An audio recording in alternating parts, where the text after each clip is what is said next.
Bismillahirrahmanirrahim. Elhamdülillah ve salatu ve selamu ala Rasulillah.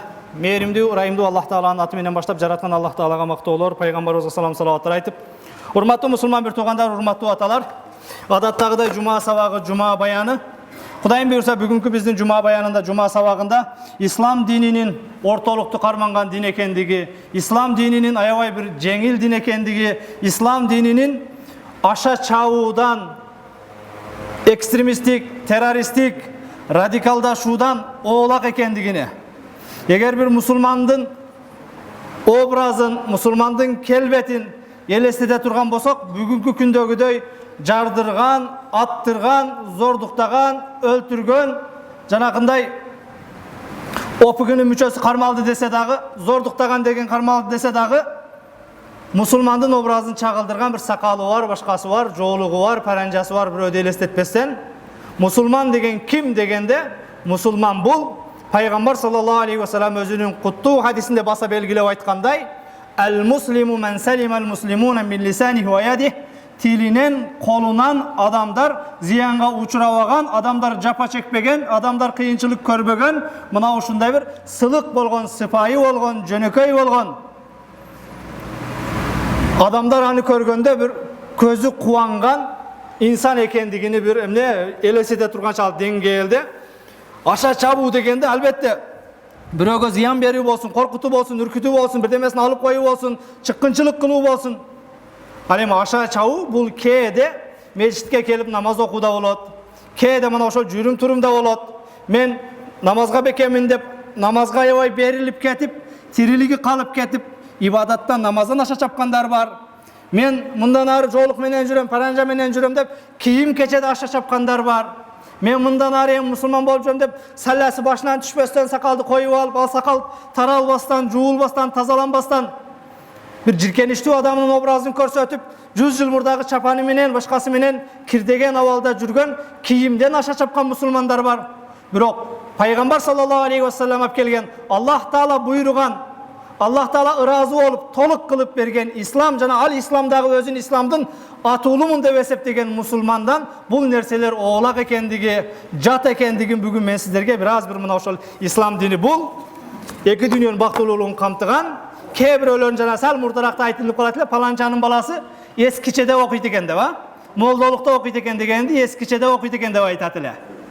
Бүгүн мына ошол паланчанын баласы молдолукта окуйт экен дегенде, анда анын баласы эң акыркы үлгүдөгү туура түшүнүк, мына ошол технология болсун, бүгүн мына ол соцсет болсун, адамдар менен кылган мамиледе болсун, чыныгы мына ошол эмне бардык нерседен бир өнүккөн бала болот турбайбы?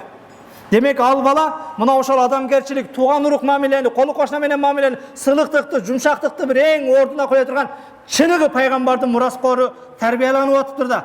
Кана эми менин балам да макул болсо, ошол баланын артынан бар ошол жерде окуса, анткени ошол жерде окуган балдар эң зор балдар дей тургандай бир эмне ислам дини мына ушундай түшүнүктү бериш керек. Ошонун мөмөсүн көрүшүбүз керек. Эскичеде окуйт, молдолукта окуйт, антет, минтет. Менин бир тууганым бар, дааватчы, үйү менен иши жок, баласы менен иши жок дебестен, дааватчы дегенде, намазкан дегенде, таксыр дегенде, бүгүн өзүчө бири-бирибизди шейх деп алганбыз, хазрат деп алганбыз, жана дагы не деген бир канча терминдер бар. Мына ошол шейхтер, хазраттар, кудамалар коомдогу эң красавчик. Эң бир адамдар жанына барып көрүшкөндө башка кылганда бир эмне суктана тургандай, сыймыктана тургандай болуш керек. Мусулман мына ошондой болуш керек. Пайгамбар саллаллаху алейхи ва саллям Аллах Таала пендеге эмне берсе, ал нерсени пендеде көргүсү келет дейт.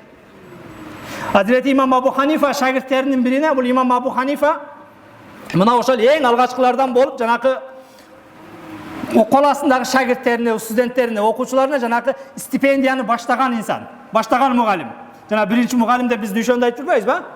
Андан мурдакыдагы мугалим бул мына ошол эмне пайгамбарыбыз, пайгамбардан таалим тарбия алып келген сахабаларды көргөн Абу Ханифа кыйналган шагирттерине акча жардам берет эле. Күндөрдүн биринде бир шагирти бир аз жупуну кийинип алган экен, сабак бүткөндөн кийин акча берди Абу Ханифа. Мына барып тура чыкып шумкардамдыга окшоп кийинип ал деп. Устаз деди, мен жардамга муктаж эмесмин, менин капиталым сиздикиден кем калбайт деди. Өзүңүздү менин алдымда бай көрсөтпөң, мен сизден кем эмесмин, өзүмдүн бизнесим бар, башкам бар деди. Анда түзүгүрөөк кийинбейсиңби? Мен ушинтип жүргөндү, кичпейил болгонду, жөнөкөй болгонду каалайм деди. Hazreti İmam Abu Hanife aytты, jönököylük bul kiyimde jupunulukta emes dedi. Allah Taala pendege emneni berse, oşol nerseni pendesinde körgüsü kelet dedi. Kuday bergen nerseni jakşылыкta, başkada emne, mına oşol tuğan uruk menen, kolu koşna menen, bebeşalar menen bölüşüp, tatыктуу, taza, tıkan jaşagar mına oşol musulman. Bugün kede başkada biraz 5-6 gün namazga katta başka kılıp, үйүнөн barıp televizordu julup koygondor var. Kuday saktaсын sal murdarakta үйдүн polundagı juldu. Пайғамбар тақтар үстінде жатқан емес екен, топырақта жашаған екен деп. Кейбір тақсырлардың баласына сен чоңойғанда кім боласың десек, мен мектепке деле барбай айтам, башқа деле қылбай айтам, Құда қаласа дамла мен сахаба болом дегендерге шейін жеттік. Анан мына ошолордун арасынан анан жанакындай өзүнчө бир термин пайда болду дагы. Мурда бардыгын эле дааватчы деп биле турган болсок, таблиг жамаат деп. Анан буларды якыншиктер, инкаршиктер, аша чапкандар деп туруп чыкты. Demek bul nerse bugün kiyim kiyuda olsun, namaz okuda olsun, cürüm turumda olsun, söylegen sözde olsun, muamele bir ömenen bulgun mamilede olsun, kaysıl nerse Peygamber buyurganday, Kuday aytkanday, sünnetke, şariatka dal kelbeyi bul aşağı çavuğa alıp barat, bul bir gün toskoldukka, bul bir gün keltirip dinge senin koşkan bir zulumun, çıkkınçılığın bolup kele kalat. Peygamberimiz sallallahu aleyhi ve sellem ortalıktu. Al namaz okuda olsun, kiyim kiyuda olsun, jana başkada olsun, daim ortalıkta үйrөтүп көрgөзүp кеткен. Allah Taala da keremetli Kur'an'da Hac suresinin 78. ayetinde وَمَا جَعَلَ عَلَيْكُمْ فِي الدِّينِ مِنْ حَرَجٍ Allah Taala sizlerge dinde kıyınçılık, maşakkat nerseni жүктөгөн emес deydi. İslamdın içinde adam balası kıynala turgan, tүйшеле turgan, dayar bütkön janakında ne poldu julup toprakta jata turgan, oşogo ügüttөгөн, oşogo çakırgan din emes. Allah Taala aytat, İslam din, Allah Taala sizlerge bu dinde hiç kanday kıyınçılıktı жүктөгөн emes, majburlagan emes. Bakara suresinin 286. ayetinde La yukallifullahu nefsen illa usaha. Allah Taala sizlerge kolunlardan kelbegen, kudretine jetpegen nerseni жүктөбөйт deydi. Demek namaz okup 5 vakat işte atabız demek kolundan kelet. Taksir ayalına joluk saldır dep atabız mı demek kolundan kelet. Taksir aldama dep atabız mı kolundan kelet. Marska uç degen uzak başka kerek bolsa İslamdın 5 negizginin ekөөsü köpçülüğübüzdün kolubuzdan kelbeydi. İslam özü 5 türkükten turat. Birөөsü zeket berүү. Zeket berүү üçün bay boluş gerek. Bay emesmi sana zeket farz emes. İslamdın 5 negizgi türkügünün birөөsü bolgonduguna karabastan. Ve haccul beyti men istata ileyhi sabila. Allah'ın önüne hacılığa varıp, Kabe'ye varıp ibadat kıluu. Akçan yok mu sana farz emez.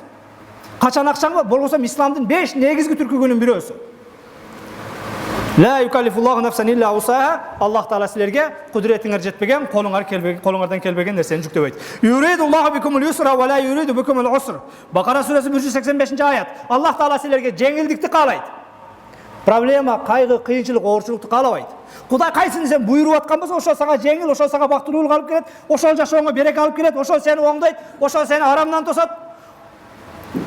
Ayalınga joluk saldır, dinge alıp kel, namaz okut, başka akıl dedi. Demek oşol joluğu salып, namazını okup, dinge keldi mi? Oşol ayal sana kayışa süylebeyt. Oşol ayal sana problema alıp kelbeyt. Oşol ayalın janına sen keşkurun jumuştan başkadan barganda, as-sakina, tınçlık alıp, beypil bolup, taң atkıça rahatlanıp es alıp, kayra jumuşuңa ketişiň gerek. Dinge kelbeymi, kalaganda jaşap atasınbı demek үйдөн bezgeniň oşol. Dostlar menen tündelep başka kılıp saunada, kafede, aşkanada davutura oturup atasınbı demek үйgө din kelelik. Үйgө din kelgende jumuşka şaşkanda үйgө şaşat elek. Demek kaysıl jerde bir köygөy problema, jumuşuңuzda problema barбы? Oňay эле şart jana kalıpta alındağı salıp görüň. Şart İslam tarazası menen tartıp görüň. Emne üçin menin jumuşumda problema boldu? Emne üçin jumuştan tajap kaldym? Emne üçin jumuştan kıynalıp atam? Demek sen urday alбай atasың, başka kıl alбай atasың, oşo yerden. Kaçan sen bergen aylıkka başkaga oşol adal jaşogo razı bolganda jumuşka sen sүйүнүп barasың. Özgöçe mына juma күндөрү dagы aytып atabыз. Jumadan başkadan bütkönde jumuşka keçikpey barıp kalыңыздар деп. Jumany şıltı olup başka kılıp, juma künkü jumuştan 20 minut 30 minut keç kalıp, janakı aylık alganda aram aralaşıp kalbasın. Her bir sekundka, her bir minutaga emne janakınday ayar mamile jasaңыздар. Bирок ошол эле учурда анан жумуштан keç kalbagala başka kubagala aylıkta adalda болуш керек экен dese kebirler takır namaz taşlap koygondor бар. Damla men şlagbaumda turam deyt birөөsü. Hoş peşin menen asır malda, jumuş malda olup kalam, oşondo okup ayle koysam bola berеби, kechqurun kazasyny okup koyam. Aytdım, oşonçolukpu desem, ova şlagbaumda turam, her kelgen maşinany tit etkizgen sayın açıp duruşum gerek, jawap duruşum gerek. Aytdım, taksir ol şlagbaumga barıp posta alıp oturganda pampers kiyip alasызбы? Desem, jok damlak, kadimkide ele tualetke baram deydi. Tualetke dele kede 5 minut ketebizim, ketet deydi. Tualetten namaz zarıl da biz üçün. Демек туалетке барганыңда папылдатпай атыптыр, туалетке барганга аргасын таап атыпсың. Мечитке барбай эле кой, жамаат менен окубай эле кой. Ошол кабинетиңде шарт туруп 2 мүнөттө окуй кой да. Эң узун намаз бизде пешин 4 рекет окулат. Сал жанагы тездетип койгон болсоңуз, скоросту кичине понижениеден чыгарып койгон болсоңуз 2 мүнөттө бүтөт. Болбосо кесеңиз ал 2 мүнөттө бүтө турган варианттарын да үйрөтөм. Элдин баарын айтылбаган варианттары бар. 3-чү, 4-чү рекетте Фатиха сүрөсүн окубай койсок болот. Мана камерадан көрсөлөр деле айтам. Ханафи мазхаб боюнча пешин намазынын 4 рекет фарзы бар. 1-чи рекетте Фатиха сүрөсүн окуйбуз, ага зам сүрө кошобуз. 2-чи рекетте Фатиха сүрөсүн окуйбуз, ага зам сүрө кошобуз. Ат-тахиятта отуруп Аллаху акбар деп тургандан кийин 3-чү, 4-чүдө Фатиханы өзүн эле окуйбуз, Ошол Фатиханы окубай койсоңор да болот. Ханафи мазхаб боюнча Фатиханын ордуна Субханаллах, Алхамдулилла деп туруп, Аллаху акбар деп рүкүгө кете берсеңер болот, вакыт зык болсо. Фатиханы окусаңыз дагы сүннет ишке ашат. Субханаллах, Алхамдулилла деп туруп рүкүгө кетсеңиз дагы сүннет ишке ашат. Мына ошол фикх боюнча намаз кантип окулат, талак канткенде чөт, нике кандай болот, ошол боюнча мен адисмин. Болгондо дагы ошол номердин чубагажын шагиртимин. Мына камерадан башкадан көргөндө претензия кыла турган болсо, пожалуйста, кесин алдыма, китебин ал. Демек, туалетке барбайсызбы десем, туалетке барам таксыр дейт. Айтмай, туалетке барып аткан болсоң, бул намаз туалеттен зарыл да, Памперс тагып ал да, туалетке барба, бирок намазды оку, таяммум кылып болсо дагы. Туурабы? Кайсыл мекеме болбосун дааратканасы бар, эмне үчүн ал муктаждык. Кудайыма шүгүр, бүгүн эми алхамдулилла, кайсыл мекеме болбосун, супермаркет болобу, башка болобу, бир жак бучуна намазканасын кошо салып калды. Мурдаракта жок эле да. Бирок бизде кайсыл жерде бир мекеме, бир ишкана ачылган болсо, дааратканадан, туалеттен мурда намазканасы болуш керек. Ак үйгө, парламентке ачылды, берки өкмөт үйүнө ачылды. Ызычуу болгондо ошондо Раматов, Шоак устаз менен устаздын тирүү эле ошо киши айтты ошондочу. Мыйзамга кол коюп атат, башка кылат. 2 рекет Кудай Таалага жалбарып истихара окуп, анан барып дуа кылыш керек. Бул зарыл. Эмне үчүн ак үйдө столовой бар экен, андагы өткөндө айтышты, стойловойңор начар экен да, жаңы барган депутаттар. Туалети бар экен, бумагасы жок деп андагы айтты. Не үчүн намазканасы болбош керек? Дин жеңилдикти каалайт, оорундукту каалабайт. Просто бул динди туура түшүнүш керек, туура үйрөнүш керек. Ислам дини бул жумушуңда болобу, үйүңдө болобу, коллектив менен болобу, достор менен болобу, тойдо болобу, патада болобу, жеңилдикти гана каалаган, сизге эч бир жумушуңузга, жолуңузга, таксиңизге, ишиңизге бир тоскоолдук кылбаган жеңилдиктин кереметтүү Куранда Аллах Таала Бакара сүрөсүнүн 185-аятында юридуллаху бикумул юсра ва ла юриду бикумул уср. Аллах Таала силерге жеңилдикти каалайт, оорундукту каалабайт. Абу Хурайра риваят кылган хадисте Пайгамбар саллаллаху алейхи вассалам айтат. Биз күндөрдүн биринде пайгамбар менен олтурат элек дейт. Пайгамбардын жанына бир сахаба келди. Мына диндин жеңилдиги. Ой, я Расулалла, мен өлдүм деди. Не кылып койдуң деди эле, я Расулалла, орозонун күнүндө аялыма жакындап койдум деди. Орозодо аялың менен жыныстык катнашсаң, орозо бузулат. Плюс 60 күн катарынан тутуп беришиң керек иштарабы. Пайгамбар саллаллаху алейхи вассалам, чатак болуптур деди. Андай болсо таксыр деди, оңой эле деди. Бир кулду таптагы сатып алып, азаттыкка чыгар деди. Кулду азаттыкка чыгара аласыңбы деди. Биринчиден кул жок, экинчиден капек жок деди. Андай боло турган болсо, анда 60 күн катарынан орозо кармап бер таксыр деди. Мына диндин жеңилдиги. Бүгүн бизге бирөө ушинтип келип турган болсо, акмак болсун, жиндебесин, орозодо ушинтесинби, астагфирулла, астагфирулла деп өзүбүз андан батарын кылып жүргөнүбүз менен иши жок. Таксыр кул таба албайсыңбы, анда болсо 60 күн катарынан орозо карма деди. Бирок ортодо бир күндө пропуска этпешиң керек. Я Расулалла, мен өзү бир күндүк орозого чыдабай ушул ишке бардым деди.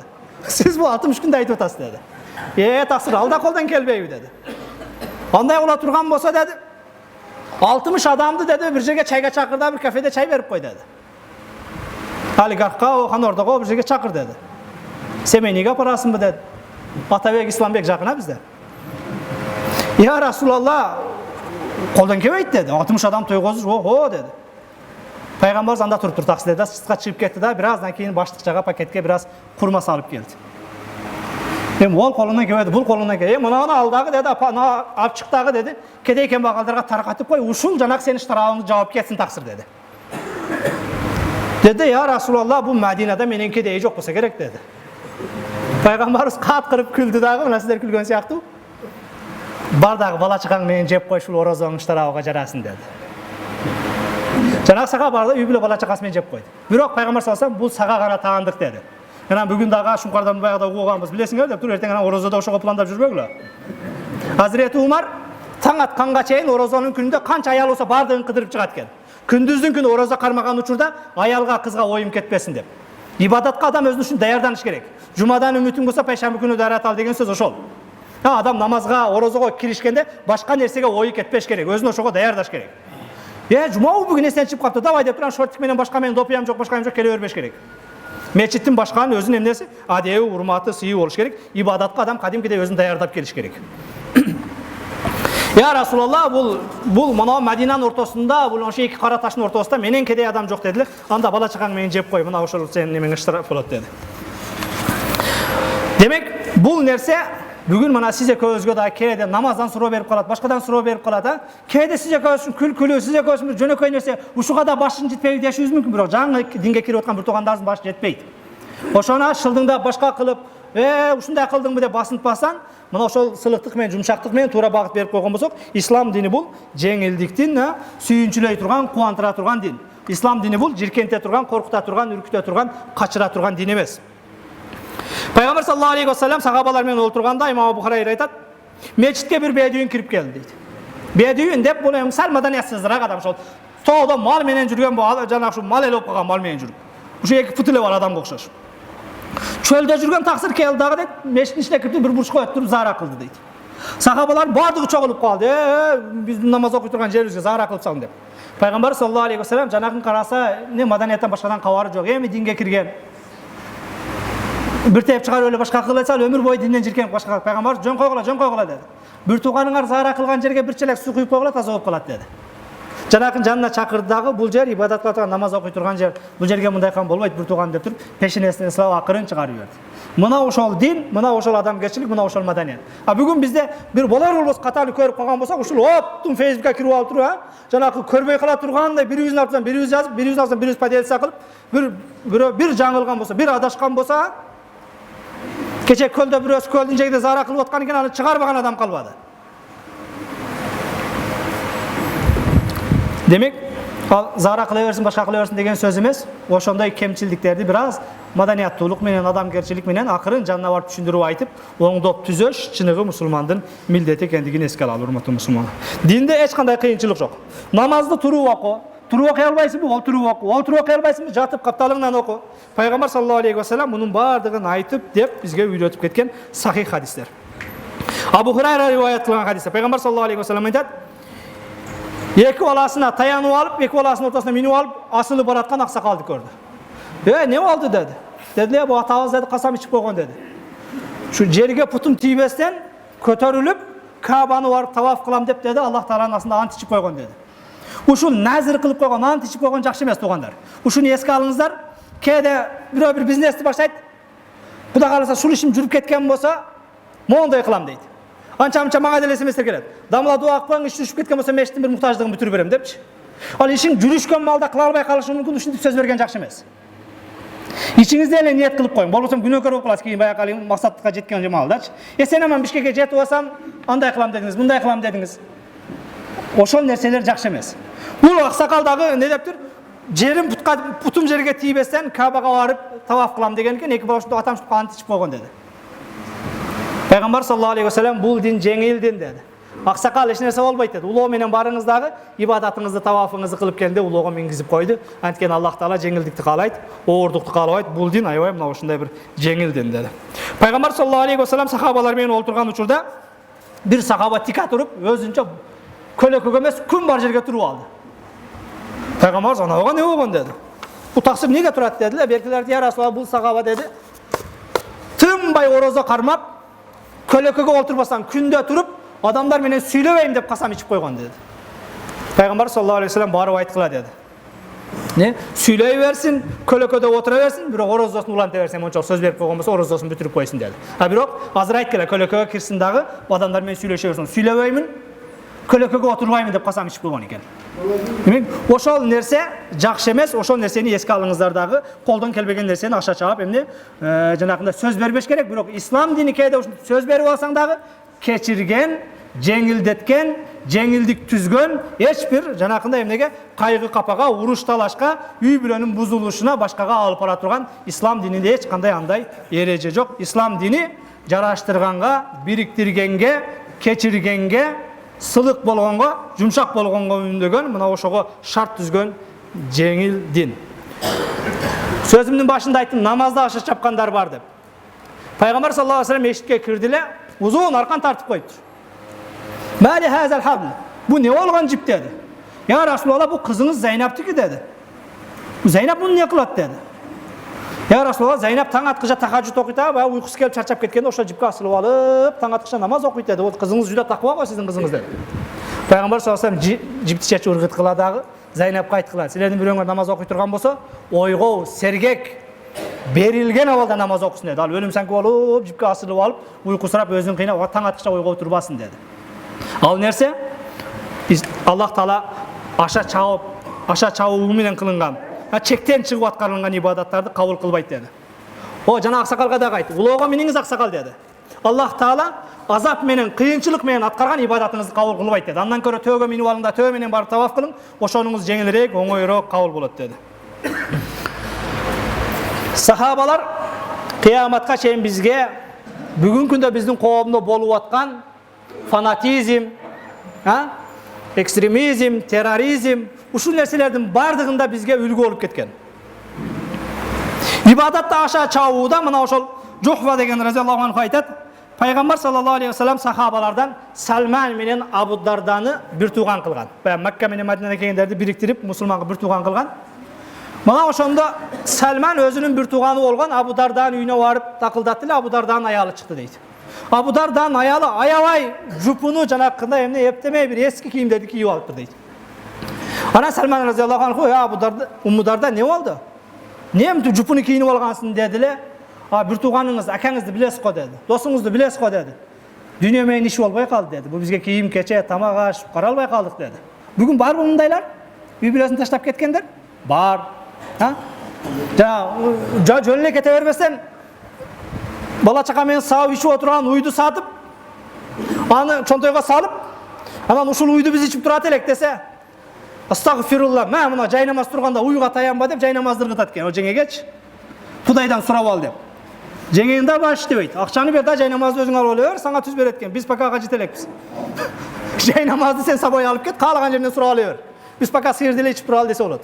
Ушундайлар бар экен. Кудай Таала түз берет деп. Түз берсе өзүң уйду сатпай эле койбойсуңбу? Демек, Абу Дардан аялы айт. Бул сахабалар, мына пайгамбар тирүү, пайгамбар көргөн адамдар, пайгамбар менен чогуу жашап аткандар кылып атат. Бир тууганың бул дүйнө менен иши болбой калган деди. Ушундай эптемей жашоо деди. Абу Дарда кеп калды эле, курсагым аш, тамак кыл деди. Салманды коноктоп тамак кылгандан кийин эми чайга отурганда Абу Дарда айтты: "Мен орозомун, өзүң жей бер таксыр" деди. "Сен коноксуң" деди. Салман айтты: "Сен жебесең мен жебеймин" деди. Иланчы жок, коноктун көңүлү үчүн орозосун ачты. Анан Салман билип калды, муну сал оңдоп коеюн деп, анан кийин кечкурун кошо калды. Эми эле уктабастан шарт туруп абдестен көтөрүп жөнөдү, чөгүндү көтөрүп, кумганды көтөрүп. Даарат алып тахажжуд окуйм. Салман: "Жат Абу Дарда, али бери тахажжуд боло элек" деди. 1-2 сааттан кийин дагы туруп жөнөдү. "Жат, тахажжудка али бар" деди. Акыры ушинди бир 3-4 попыткадан анан кийин тур эми жүр, мен ам окуйм деди дагы, экөө чыгып туруп намаз окуп. Намаз окуп бүткөндөн кийин айтты: "Сенде Абу Дарда, денеңдин акысы бар, уктап эс алдырып денеңдин акысын бер. Бала чакаңдын акысы бар. Үй бүлөңдүн, аялыңдын акысы бар. Эске ал ушуну" деди. Абу Дарда шарт бул Салман кеткенден кийин пайгамбарга барды. "Я Расулалла" деди, "Бул мен орозону калтырбайт элем, тахажжудду калтырбайт элем, аял бала чака менен дүйнө менен ишим жок эле" деди. Ана Салман келип, "Мени мындай кылба" деп кетти деди. Пайгамбарыбыз саллаллаху алейхи ва саллям: "Бир тууганың Салман туура айтыптыр" деди. Абу Дарда, үй бүлөңдүн, колу кошунаңдын, бала чакаңдын бардыгынын акы бар. Демек, дүйнө менен үй ишин, дүйнө менен акырет ишин чогуу алып кетишибиз керек. Намаз калбаш керек, жоолук калбаш керек, сакал калбаш керек, бирок ошол эле учурда үй бүлө дагы ачка калбаш керек, жумуш дагы болуш керек. Ошол нерсени эске алалы. Ислам дини бул ортолукту карманган, жумуштан дагы тоспогон, тойдон дагы тоспогон, намаздан дагы, дааваттан дагы тоспогон, бирок ар бирини өзүнүн нормасынан ашпаган, чектен чыкпаган абалда эмне? Мына ошо чыныгы момун мусулман болуп аткарууга үндөгөн өзгөчө дин, урматтуу мусулман бир туугандар.